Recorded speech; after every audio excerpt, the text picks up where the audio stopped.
going on, Fit Fam? Welcome back to my channel. My name is Megan Janice, the founder of Nomadic Fitness, and I teach you ladies how to eat way more food without any restrictions and work out less, smarter instead of harder, so you can build that banging hourglass body, look and feel amazing year-round for life with ease. So if you're new to the channel, make sure to hit that like and subscribe. And if you are coming on back, thanks so much for joining for another video. Okay, Fit Fam, in today's video, I'm going to be walking you through exactly how to do a proper cut. Cut meaning a fat loss phase, AKA going into a calorie deficit, and how to do it the right way so that you're going to lose as much fat as you possibly can, and then how to maintain the fat loss afterwards, but how to also maintain the muscle during the fat loss phase so that you don't lose fat but also lose a bunch of muscle, because you definitely do not want that, because you want to actually be lean and toned. You want to have the definition and you want to keep a fast metabolism so that you can keep the results. So that is what we're going to get into today.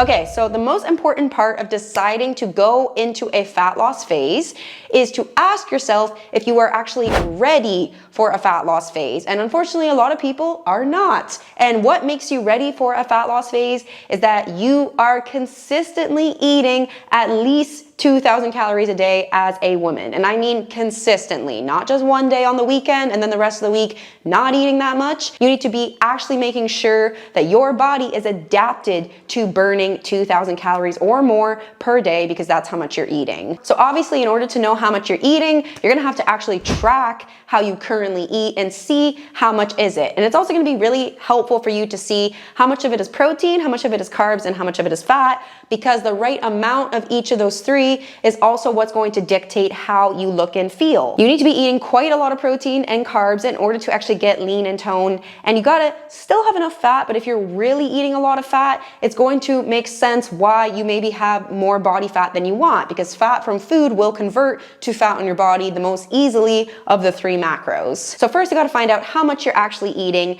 and then if it is consistently lower than 2,000 calories a day, you need to do a reverse diet first before you go into the fat loss phase. A reverse diet is where you gradually increase the amount of food that you are eating so that your body will adapt and also start burning more calories all of the time, so that you're going to be able to put on muscle and lose fat and keep it off while having a lot of energy, because your metabolism is fast and your body is happy with balanced hormones because you're eating lots of food and you've put on this muscle as well, which also helps with those things. Okay, so if you are not yet at minimum 2,000 calories a day, first go and do a reverse diet. So the last video I posted went extensively into why you should do a reverse diet, what are the benefits of it, and how to actually do it. So if you need to do a reverse diet first, go check out that video there. But now I'm going to explain what the second part is, which is going into the cut or into the fat loss phase after you have reverse dieted to at least 2,000 calories a day, if not higher than that. Okay, so now you're at the point that you have some serious fat loss goals, but you are eating enough calories to actually go into the deficit. So let's talk about how you do that. And I just want to explain that the reason you want your calorie intake to be relatively high going into a calorie deficit is because to go into a calorie deficit, you have to drop your calories, right? So if you aren't eating that much food right now and you start dropping your calories, you're going to end up at almost no calories at all, which is obviously very unlikely that you're going to be able to adhere to. It's going to be miserable. You're going to have no energy. You're not going to be able to maintain muscle, because when you're eating super low, you can't. And more than anything is, remember, your body burns the amount of calories that it is adapted to eating, more or less. So if you're eating very little food, that means you're also burning very little food. So this is why you first want to get your calories high and get your body adapted to that. So your body's going to actually be burning a lot in the fat loss phase, so you can actually have the fat loss that you want and then keep it thereafter. Okay, so let's talk about how you actually cut. What do you need to do? Okay, so obviously you should at this point have macros set. It's not just enough to hit a calorie target.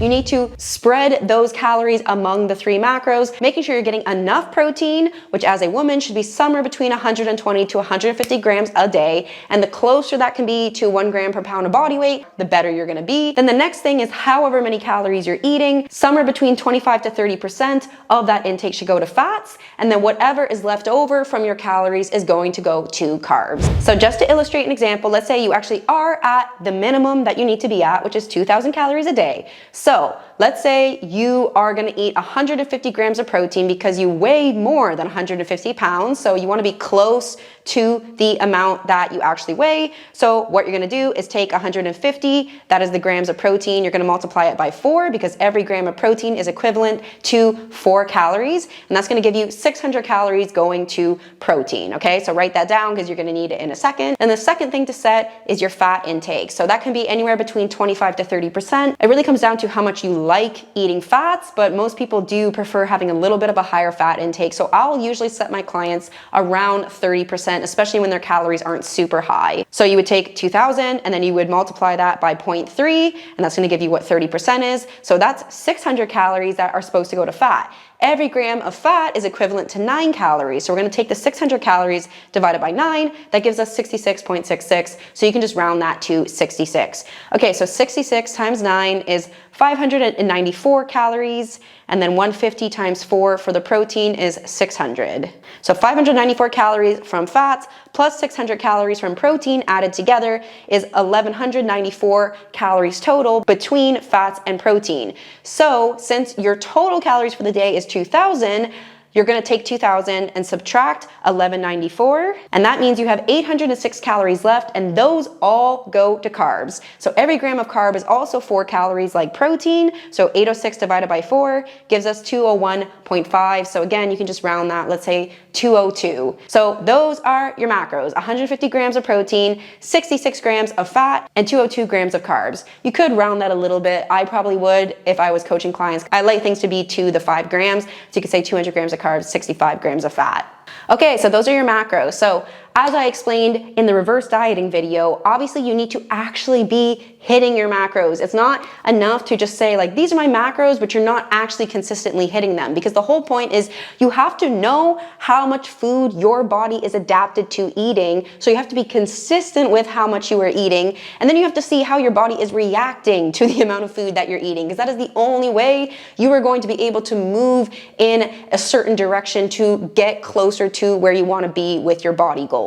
Okay, so to start the cut, the very first thing you're going to do is you're going to drop somewhere between 200 to 300 calories. The higher your intake is going into the cut and how good and full you feel, I'd say you could be a little bit on the higher side. If you're starting only at 2,000 calories though, I probably would just drop 200 and go down to 1,800 to start. So when you're cutting, your protein is not going to change. Your protein is always going to stay the same because you have to keep the high protein intake. Number 1, in order to be full. Number 2, to preserve your muscle mass, because you're going into a deficit. You want to hold on to that muscle. So where are the calories going to come from? They're going to come from the carbs and the fats, sadly. So kind of the more fun foods have to get decreased a little bit. But this is all the more reason why doing a reverse diet before you go into a cut is so powerful, because when you get your calories really high, even though technically you're eating a little bit less to go into a cut, you still are eating so much food that it doesn't actually feel that bad, because you still get to eat a lot of good, yummy things, even though technically you're in a deficit, so you will see fat loss happen. Now, generally speaking, I prefer to keep the carbs as high as possible over the fat, because you can just get more volume of food from carbs than you can from fats, because every gram of carbs is 4 calories, whereas every gram of fats is 9 calories. You can eat more total food when you're eating more carbs.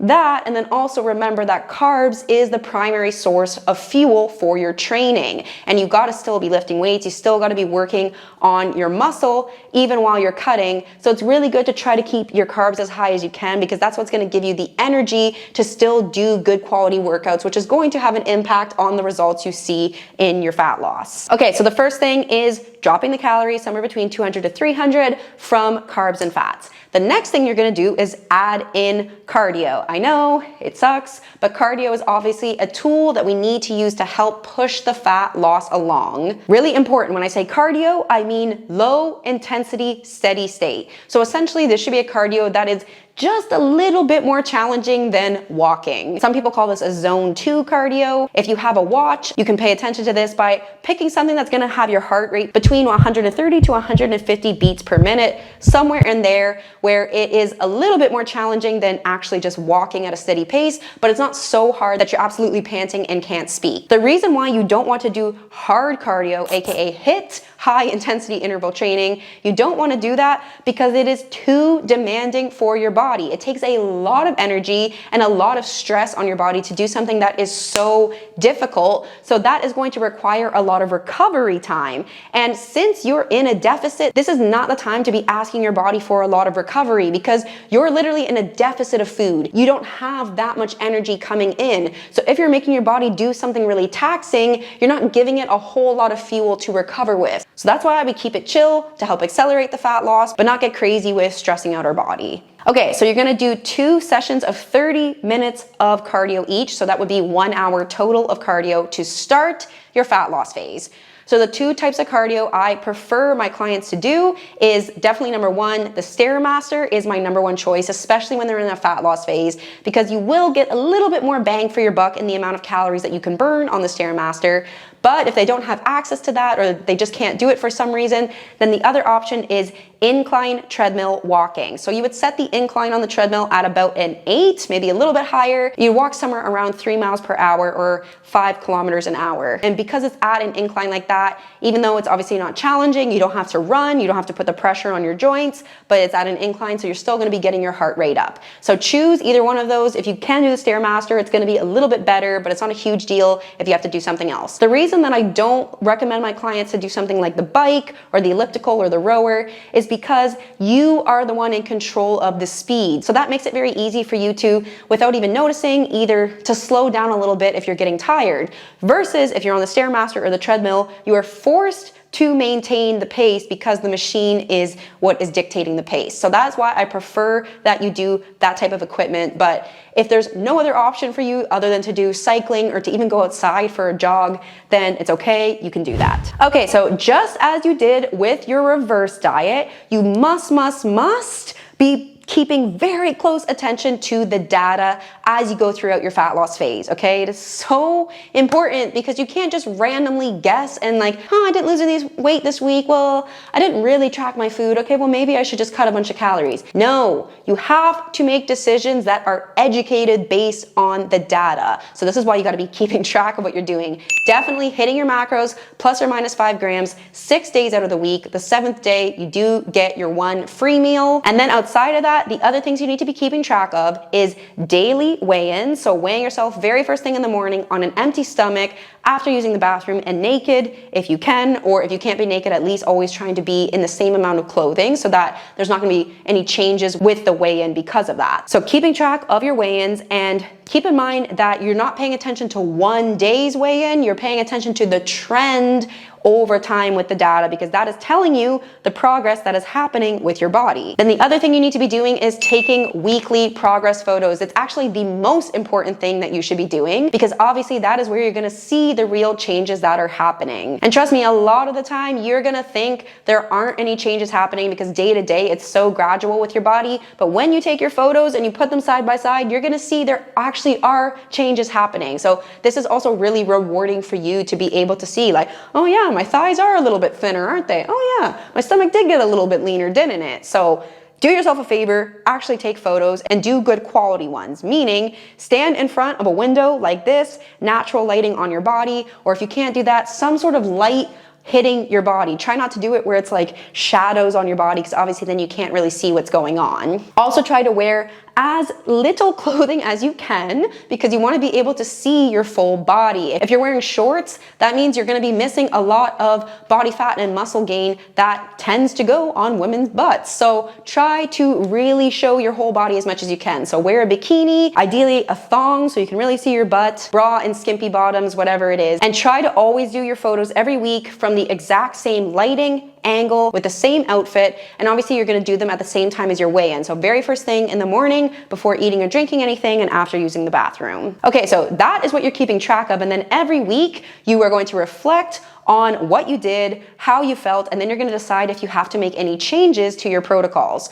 So cutting is different than reverse dieting, because with reverse dieting, we are doing a lot of macro adjustments, very small ones, very gradually, because it's different than when you're cutting. When you're cutting, you've already put yourself into a deficit by lowering your food and increasing your activity level with cardio. So the only time you are ever going to make any changes to your protocols when you're cutting thing is if you absolutely have to, because your body is no longer responding to the protocols. So you do not just randomly slash your calories. You don't just say, okay, well, it's been a week, it's been 2 weeks at these calories, I guess I should eat less.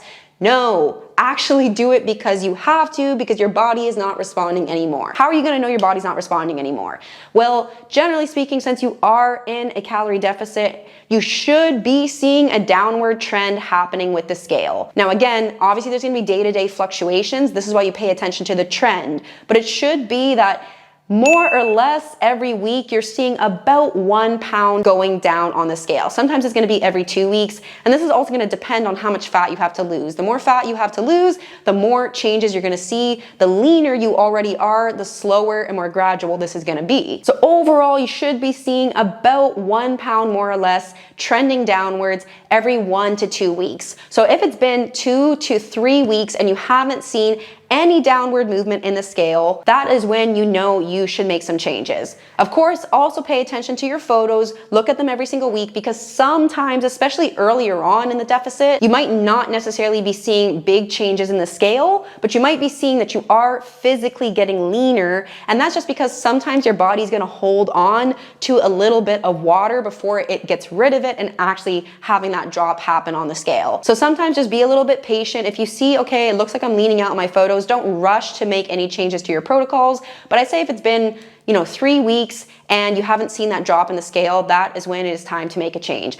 Also, by the way, ladies, keep in mind, obviously, if you are on your cycle, if it's the week of your period, that might also be affecting things because you're normally going to hold a little bit of water weight while you're on your period. So give it another week if that is where you're at right now. Okay, so how are you gonna make changes? Well, you always have one of two choices. You can either increase your cardio, so add in another 30-minute session, or you can drop your calories by 100, again, coming from carbs and or fats. And sometimes you can actually do both at the same time. You can drop 100 calories and you can add in another 30 minutes of cardio, or you can just choose one or the other. It's kind of up to you to see, how is your hunger feeling? How's your energy feeling? Because it's normal that as you're going through a calorie deficit, at some point, you're probably gonna start to get kind of hungry and feel a little bit more tired because you literally are in a deficit. Your body doesn't have as much energy to work with, and it's burning a little bit more than you're consuming. So it's natural that you're gonna feel a little hungry, feel a little depleted. So these are all the things you wanna be paying attention to help you make decisions about the direction to go in. So once you see no change in the scale, no change in your photos with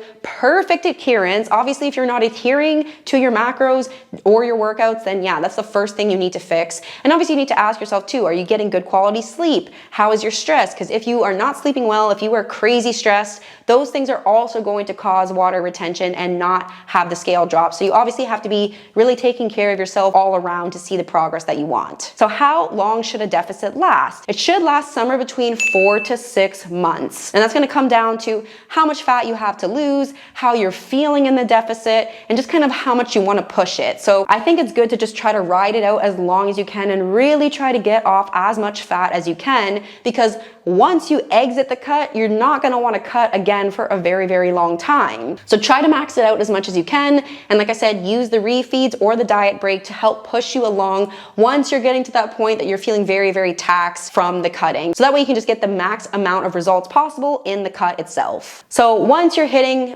maximum, that kind of 6-month mark or 24 weeks, that is when you're probably just gonna be really tired of cutting, you're gonna be really hungry, your calories are probably gonna be pretty low, your cardio is gonna be pretty high, and hopefully by this point you have lost a lot of fat. So now it is okay to come out of the cut. And the way that you come out of the cut is you're going to reverse, just the same way you did a reverse to get into the cut, you're gonna do it to get out of the cut. I would do an initial jump up probably by about 200 calories right away to mainly carbs and a little bit of fat to get out of the cut, and then you're gonna do the gradual reverse dieting just like you would do to get out of the cut at that point. And now you are gonna wanna stay out of the cut for at least as long as you were in it for. So if you were cutting for 6 months, that means you need to spend at least 6 months not cutting, because you've got to give your body a break. You got to give your metabolism, your hormones, everything a break. And also you just want to give yourself some time to actually build some muscle, because it's not just about being lean, it's also about having that beautiful, sexy muscle to give you the definition and shape. And of course, the more muscle you have, the faster your metabolism is, the more energy you're going to have. And that's ultimately going to make it so that you can do a much much better deficit the next time you do one. So if you take 12 months of the year, I recommend that you spend time reverse dieting / building muscle from between at least 6 to 8 months, if not even longer than that, especially if you're seeing really good results from it. You can do it for up to a year, even longer than a year. And then maximum cutting only 4 to max 6 months of the year. So you should only be cutting 1 time per year, if even that. You don't want to be cutting all the time. You need to also spend time building muscle, because that's what's really going to give you the results you want, not just being lean. All right, fam, thank you so much for checking out this video. I hope it was helpful. Let me know in the comments below if you're either going to be doing a reverse diet or a cut. I would love to give you some tips. So again, I'm just going to link the video that I just posted about how to do a good quality reverse diet here, so you can go check that out if you want to see part 1 of this, what to do before you do a cut, or how to reverse out of a cut I talk about in that video. So go check it out, and I'll see you